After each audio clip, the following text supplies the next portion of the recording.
একদিন আমার নাম হবে লাশ।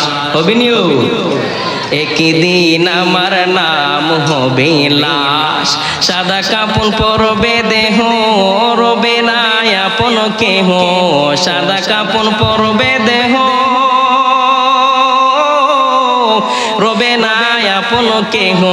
বন্ধ হবে রে নিঃশ্বাস, একদিন আমার নাম হবে লাশ। একদিন আমার নাম হবে লাশ। গোসল করিয়ে আমায় কাটিয়াতে রাখবে শোয়ায়, পরিয়ে দিবে সাদা কাপড়। জানাজাটা পড়া হলে পালকিটা কাঁধে তুলে, জানাজাটা পড়া হলে পালকিটা কাঁধে তুলে, নিয়ে আমায় করবে কোথাও দাফন। অন্ধকার ওই একলা গড়ে দেহ আমার থাকবে পরে, অন্ধকার ওই একলা গড়ে ওরে মন দেহে আমার থাকবে পরে। মাটি গেরা থাকবে চতুর্পাশ, একদিন আমার নাম হবে লাশ। একদিন আমার নাম হবে লাশ। জবানটা খুলে বলেন না আল্লাহু আকবার। এমন বন্ধু দরকার নাই যেই বন্ধু তোমাকে আখিরাতের পথ সুগম করে দিতে পারবে না, সেই বন্ধু তোমার দরকার নাই। এমন বন্ধু করো যেই বন্ধুর জন্য তোমার দুনিয়া ও আখিরাত সুন্দর হয়ে যাবে। আমার নবী বলে আল্লাহ জান্নাতীদেরকে নিয়ে 120 টাকা তার করবেন। সেই জান্নাতীদের মধ্যে 84 কাতার হবে আমার উম্মত। আর আমার উম্মতের মধ্যে এই 84 কাতার হইতে যদি কেহ বাদ পড়ে যায়, তাদের মতো কপাল পোড়া আর হতভাগা আল্লাহর জমিনে আসমানের নিচে নাই। জবানটা খুলে বলেন না আল্লাহু আকবার।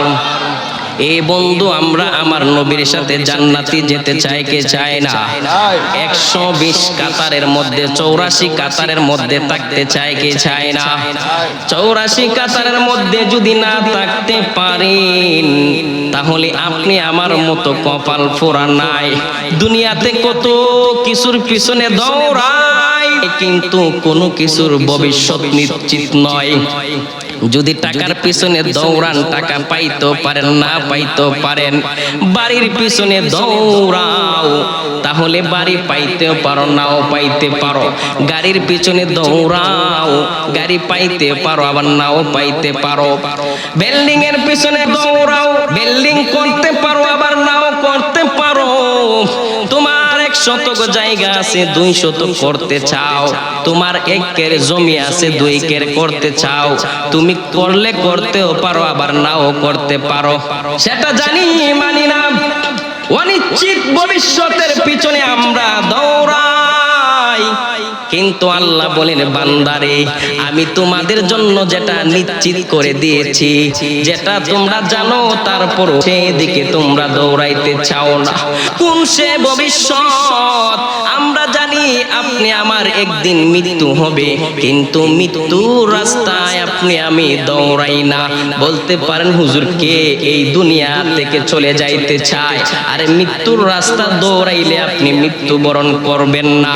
মৃত্যুকে ভয় করে, পরকালের ভয় করে আপনি যদি মৃত্যুর রাস্তার মধ্যে চলেন, আমার আল্লাহ বলেন যেই বান্দারা মৃত্যুকে ভয় করে আমল করবে, আমার নবীজির সুন্নাহকে আঁকড়ে ধরবে, তার জন্য পরকালের বাসর আমি আল্লাহ সুন্দর করে দিব রে।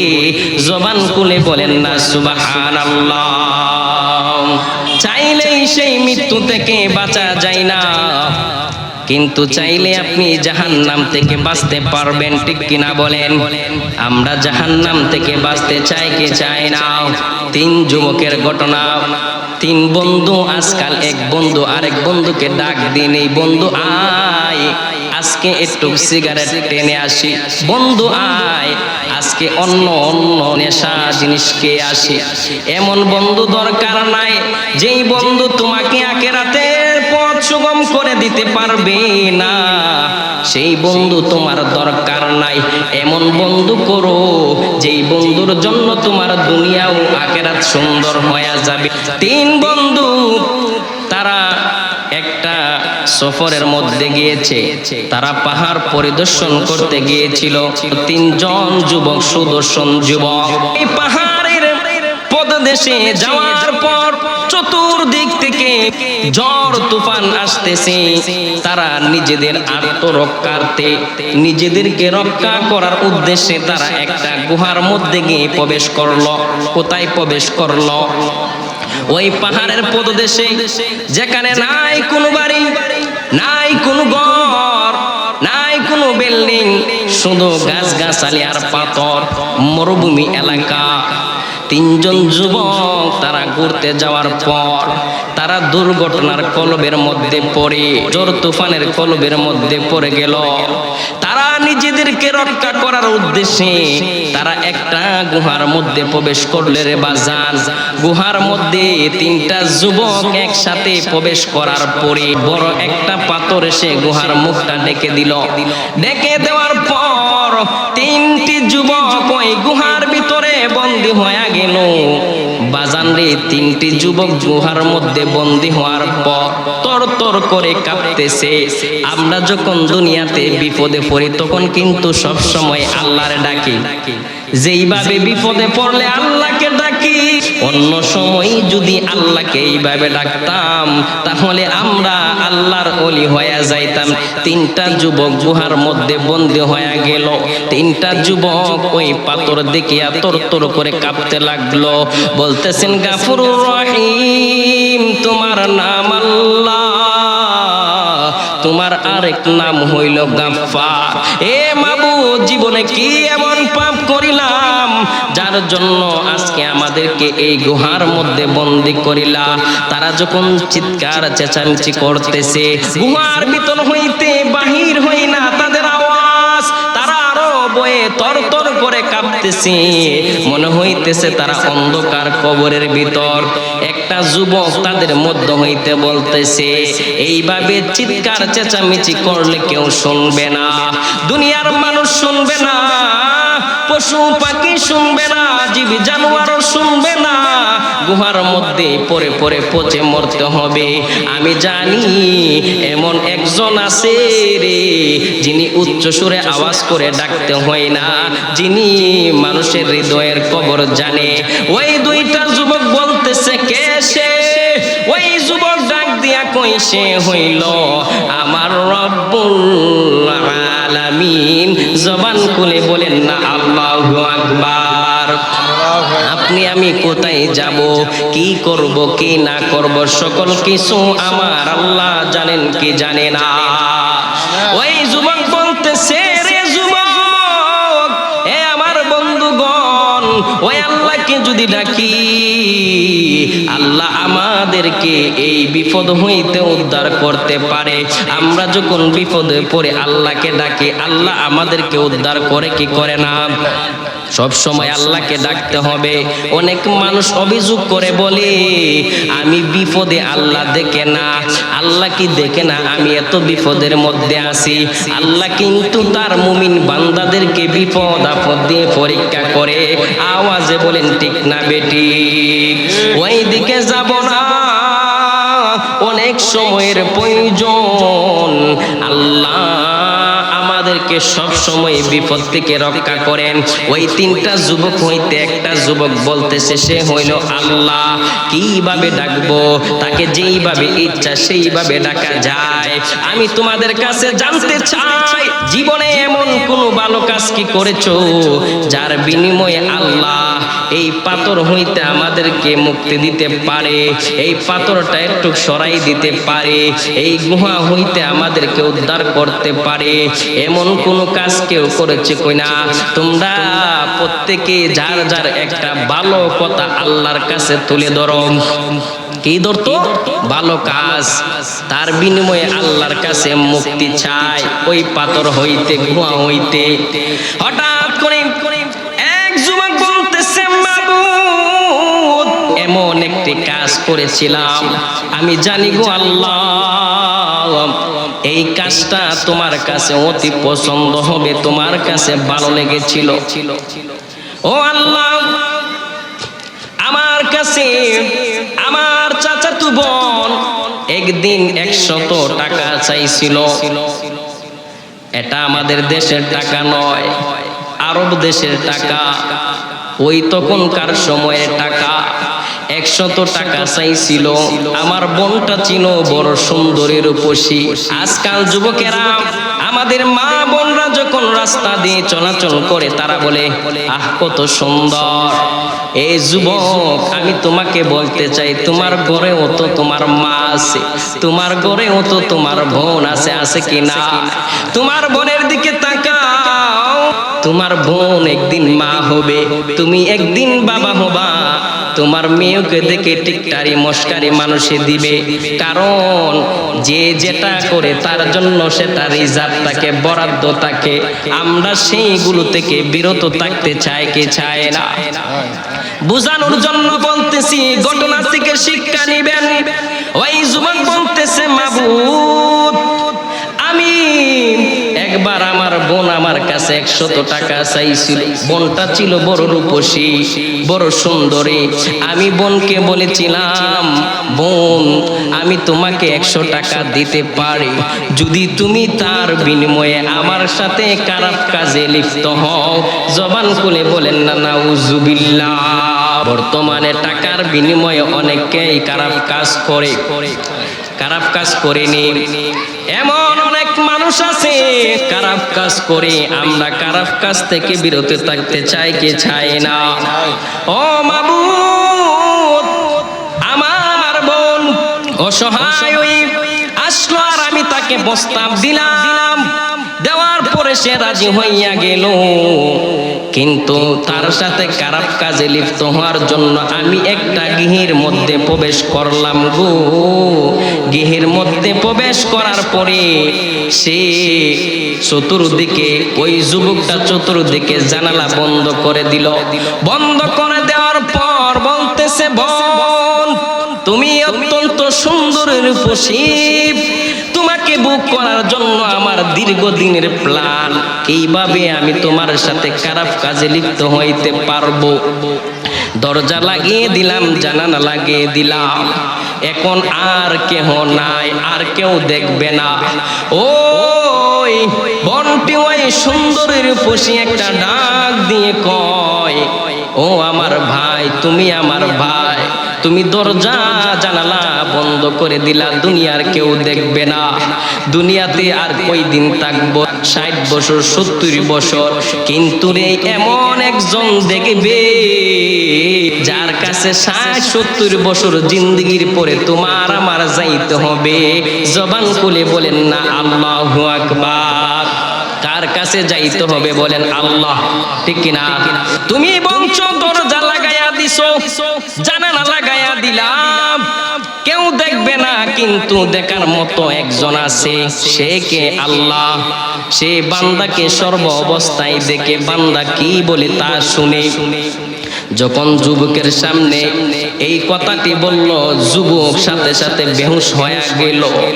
যুবক যখন বেহুশ হয়ে গেছে, তাকে হুঁশ ফেরাইয়া আনলো। আনার পরে বলতেছে, বোন, তুমি আমাকে কি শোনাইলা? তোমাকে আমি আজাদ করে দিলাম, মুক্ত করে দিলাম। ওই আল্লাহর ভয়ে আমি তোমার কাছ থেকে দূরে সরে গেলাম, খারাপ কাজ থেকে দূরে সরে গেলাম। এই যুবক যখন আল্লাহকে কথাগুলো বলল, আল্লাহ, ও আল্লাহ, আমি এই কাজটা তোমার সন্তুষ্টির উদ্দেশ্যে করেছিলাম, তোমার ভয় নিয়ে এই কাজটা থেকে দূরে সরে গিয়েছিলাম। ও আল্লাহ, এই কাজটি যদি আমি তোমাকে খুশি করার জন্য করে থাকি, সন্তুষ্টি করার জন্য করে থাকি, তাহলে গুহার পাথরটি তুমি একটু সরাইয়া দাও। সাথে সাথে আমার আল্লাহ গুহার পাথরটি একটু সরাইয়া দিল। জবান খুলে বলেন না সুবহানাল্লাহ। একটু সরাইয়া দিল। দ্বিতীয় যুবক বলতেছে, আল্লাহ, আমি বিভিন্ন জায়গায় কর্ম করতাম, কর্ম করে যা পাইতাম আমি তা দিয়ে আমার মা বাবার খেদমত করতাম। হঠাৎ একদিন আমি দূরে দেশে গেলাম। দূরে দেশে যাওয়ার পরে আমার ফিরতে ফিরতে বাড়িতে সন্ধ্যা হয়ে গেছে, অনেক রাত হয়ে গেছে, আমি সময় মতো আমার বাসায় ফিরতে পারি নাই। আমি যদি বাসায় না ফিরতাম তাহলে ওই দিন আমার ঘরের চুলার মধ্যে আগুন ধরতো না, কানা পাক হইতো না। আমি অনেক রাত্র পরে বাসায় ফিরার পর আমি দেখলাম আমার মা বাবা ঘুমিয়ে গেল। আমি বাসায় গিয়ে সর্বপ্রথম আমার বাচ্চাকে খাওয়ার না দিয়ে, খাবার না দিয়ে, আমার বাচ্চাদেরকে খাবার না দিয়ে, আমার স্ত্রীকে খাবার না দিয়ে আমি সর্বপ্রথম আমার মা বাবাকে খাবার দিতাম। এখন যুবকরা মা বাবার কথা শুনতে চায় না, তারা প্রেমিকার কথা শুনে দেশ থেকে দেশে চলে যায়, বাবার কথা শুনে না, মায়ের কথা শুনে না। এমন যুবক আপনি আমার সমাজে আছে কি না? কিন্তু ওই যুবক শত কাজ করার পরে সন্ধ্যায় বেলা বাড়ি ফিরে আগে মা বাবার খেদমত করত। মা বাবার খেদমত যুবকরা আমরা করতে চাই কি চাই না? আরো আওয়াজে বলেন চাই কি চাই না? ওই যুবক বলে আল্লাহ, ওই দিন আমি আমার বাসায় গিয়ে দেখি আমার মা বাবা ঘুমে, আমার মা বাবা এমন ঘুম দিল, আমি কানা পা করিয়া আমার মা বাবাকে গেলাম খাওয়াইতে। আমি যখন খাওয়াইতে গেলাম আমি ভাবলাম এত আরামের ঘুম আমার মা বাবা দিয়েছে, তাদেরকে যদি আমি ঘুম থেকে জাগাই তুমি আল্লাহ নারাজ হইতে পারো। তাই আমি কি করলাম, এক গ্লাস দুধ নিয়ে দাঁড়িয়ে রইলাম। এক গ্লাস দুধ আমি সারা রাত্র ধরে আমার মা বাবার পাশে এইভাবে ধরে দাঁড়িয়ে রইলাম। আমি আমার মা বাবার পাশে এক গ্লাস দুধ নিয়ে সারা রাত্র কাটিয়ে দিলাম। ও আল্লাহ, আমি আমার মা বাবাকে জাগ্রত করি নাই বেয়াদবি হয়ে যাবে বলে। ও আল্লাহ, আমার বাচ্চারা, আমার ছোট ছোট বাচ্চারা আমার পায়ে ধরে ঘোরাঘুরি করতেছে, বাবা একটু খাবার দাও, আমাদের বড় খিদা লেগেছে। এক পর্যায়ে আমার বাচ্চারা কাঁদতে কাঁদতে ঘুমিয়ে পড়েছে, বেহুশ হয়ে ঘুমিয়ে পড়েছে।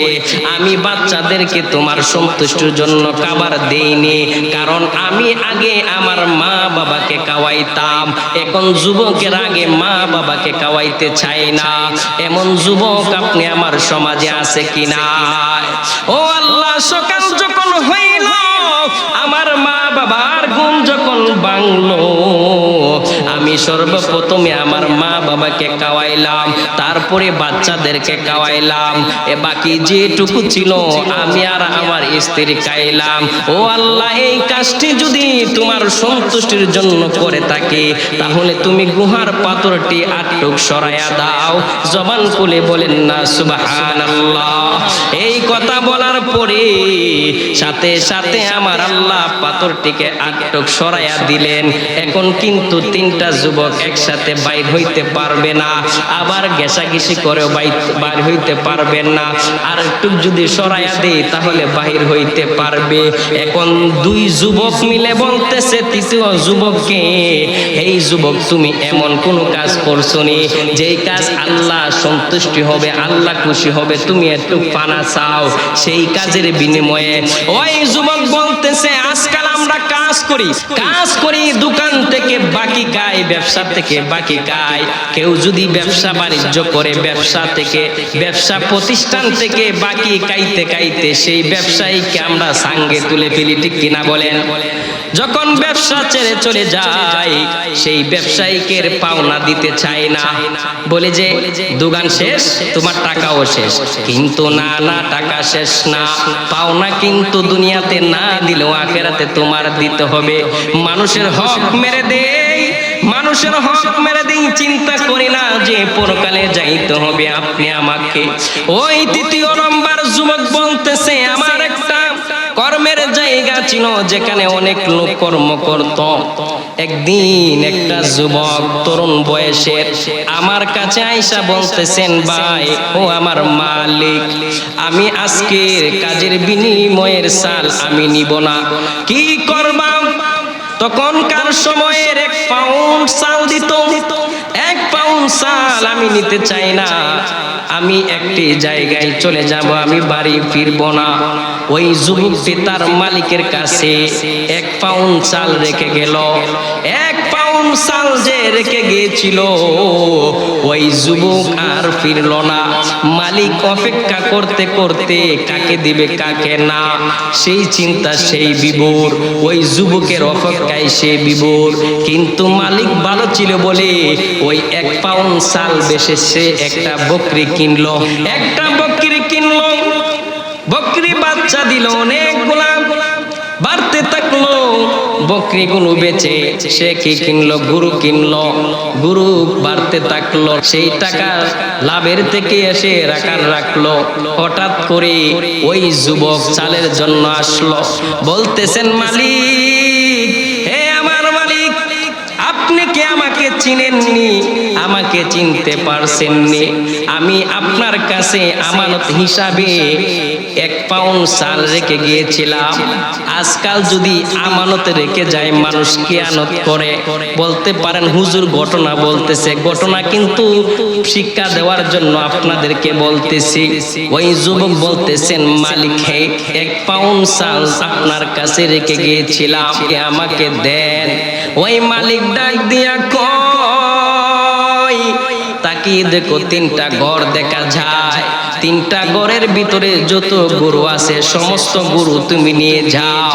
ওই কর্মস্থানে ডাক দেয়া কই, মালিক, আপনি কি আমার সাথে মস্কারি করতেছেন, ঠাট্টা করতেছেন? না না না, আমি তোমার সাথে মস্কারি করতেছি না, হাসি তামাশা করতেছি না, ঠাট্টা করতেছি না। তাহলে কি করতেছেন? এইগুলো যে তুমি দিয়ে গিয়েছিলে, তোমার চালগুলো বিক্রি করে আমি সর্বপ্রথমে একটা বকরি কিনি। বকরি অনেকগুলো বাচ্চা দেয়, আস্তে আস্তে বাড়তে থাকে। তারপরে সেইগুলো বিক্রি করে আমি গরু কিনি, গরুও বাচ্চা দিতে থাকে। আস্তে আস্তে আমার কামার অনেক বড় হইতে থাকে। সেইগুলো থেকে আমি কি করে রাখাল রাখি। এখন 3 জন রাখাল তোমার গরু পালনের জন্য রাখলাম। এই গরু সহ তুমি রাখালগুলো নিয়ে যাও। 3 জন রাখাল সহ তার গরুগুলো নিয়ে গেল। ওই 3য় নাম্বার যুবক বলতেছে, আল্লাহ, এই কাজটা যদি তোমার সন্তুষ্টির জন্য করে থাকি গো, তুমি এই পাথরটিকে গুহা থেকে সরিয়ে দাও। এই কথা বলার পরে সাথে সাথে আল্লাহ গুহা হইতে পাথরটিকে সরাইয়া দিল। 3টা যুবক বাহির হইয়া গেল। জবান খুলে বলেন না আল্লাহু আকবার।